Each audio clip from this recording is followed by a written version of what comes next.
Oke teman-teman, sekarang kita lanjut belajar tentang kuadran koordinat kartesius. Apa itu kuadran? Jadi teman-teman bisa bayangin ada sebuah bidang yang dibagi menjadi 4 bagian ya. Nah, ini kuadran 1 di sini teman-teman ya. Ini kuadran 1 ya, ini kuadran 2, ini kuadran 3, ini kuadran 4. Oke. Nah, acuan yang digunakan, jadi gini teman-teman, sebelum ke situ, jadi kuadran ini nanti akan digunakan untuk menunjukkan letak suatu sudut ya, mulai dari 0 sampai 360, bahkan bisa lebih dari itu ya, atau negatif juga bisa. Nah, acuannya di sini teman-teman, di garis mendatar yang di sebelah kanan sini, atau kalau ini kita ibaratkan koordinat kartesius, nah itu yang dari sumbu x positif ini ya, x positif. Nah, misalkan teman-teman mau menggambar sudut 30 derajat. Nah, berarti kira-kira nanti seperti ini, teman-teman. Nah, gitu ya. Jadi sudutnya diukur dari sini. Nah, ini 30 derajat. Jadi arahnya itu berlawanan jarum jam ya. Nolnya itu di sumbu x positif. Nah, seperti itu, teman-teman. Ya. Kalau misalkan nanti sudut 120, ya berarti kira-kira seperti ini, teman-teman. Ya. Nah, gitu ya. Nah, gini teman-teman. Ya, ini 120 derajat. Oke. Oh, sorry. Nah, gini ya, 120 derajat. Kebayang ya, teman-teman ya. Nah, mempelajari kuadran ini penting ya, teman-teman, karena nanti untuk sudut-sudut tertentu, perbandingan trigonometrinya itu bisa bernilai positif, bisa bernilai negatif seperti itu. Ya. Nah, ini biar lebih jelas ya, ini aku ganti aja. Jadi sudutnya gitu ya, teman-teman. Jadi di sini nih 0 ya. 0 derajat. Nah, di sini berarti 90 derajat ya. Sini 270 derajat. Nah, maaf, ini 180 ya. 180 derajat. Yang ini 270 derajat. Nah, 360 derajat kembali lagi ke 0 ya. Jadi ini 0 atau 360 derajat. Oke, seperti itu ya teman-teman ya. Nah, jadi nanti kalau kuadran 1 berarti itu antara intervalnya antara berapa? Antara sudutnya misalkan aku anggap theta ya. Jadi dia lebih besar daripada 0 tapi kurang dari 90 gitu ya teman-teman ya. Nah, kalau yang kuadran 2 berarti ini sudutnya lebih besar daripada 90 tapi kurang dari berapa teman-teman? Kurang dari 180 ya.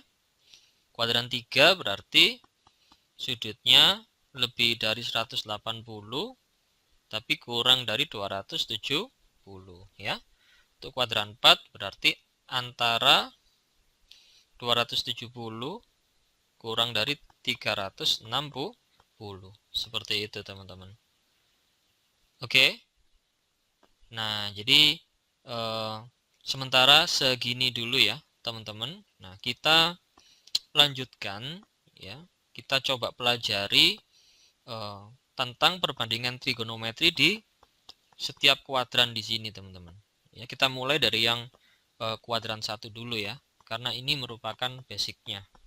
Oke, kita lanjut ke sini, teman-teman. Oke, sebelum ke sudut berelasi, ini kita belajar tentang sudut di kuadran 1.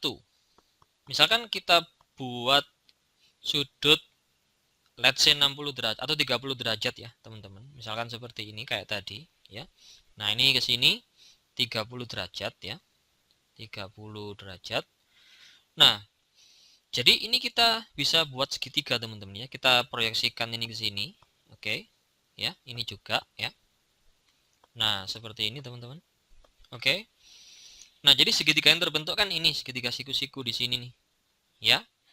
Oke, jadi ini bisa kita namakan yang sisi miringnya itu R. Sisi tegaknya ini adalah Y. Kemudian sisi mendatarnya ini adalah X. Nah, kalau teman-teman lihat, ini kan Y-nya kan di atasnya sumbu X, teman-teman ya. Berarti Y-nya di sini positif. Nah, X-nya di sebelah kanannya sumbu Y. Berarti ini juga positif. Ya. Kebayang ya, teman-teman. Jadi, teman-teman lihat yang warna merah ini ya. Ini sama ini. Nah, itu kan posisinya yaitu di sumbu X positif, yang X, yang ini di sumbu Y positif. Makanya nilainya positif. Oke. Nah, nanti kalau di sebelah kiri atau di sebelah bawah nanti nilainya negatif. Nah, sehingga nanti kan kalau kita mau nyari sin 30, atau ini jangan 30 deh, misalkan aku namakan theta gitu ya, teman-teman. Kita namakan theta. Nah, berarti sin theta ini kalau tetanya di kuadran 1 ya, kuadran 1 misalkan seperti ini, maka nilainya adalah depan per miring berarti Y per R. Nah, karena Y-nya positif, nah kalau R itu selalu positif ya, teman-teman. Selalu positif. Positif ya. Nah, jadi positif dibagi positif, maka hasilnya adalah pasti bilangan positif gitu. Nah, teman-teman kalau misalkan coba untuk perbandingan trigonometri yang lain, misalkan cos, tan, kosekan, kotangen sama kosekan sama sekan ya. Nah, nanti semuanya akan bernilai positif, teman-teman. Ya. Nah, oleh karena itu, ya, semua perbandingan trigonometri di kuadran 1 bernilai positif ya. Jadi di kuadran 1 semua perbandingan trigonometri bernilai positif ya, bernilai plus. Oke, sampai sini dulu ya, teman-teman. Ya, nanti teman-teman coba sendiri ya, cari yang cos sama tan. Nanti hasilnya juga akan bernilai positif. Jadi di kuadran 1 ini semuanya positif. Oke? Semuanya positif. Semua perbandingan trigonometri bernilai positif ya. Oke, macet ini. Nah, seperti ini ya, teman-teman. Oke, kita lanjutkan untuk yang kuadran 2 dan kuadran 3 dan 4 di video berikutnya ya, teman-teman.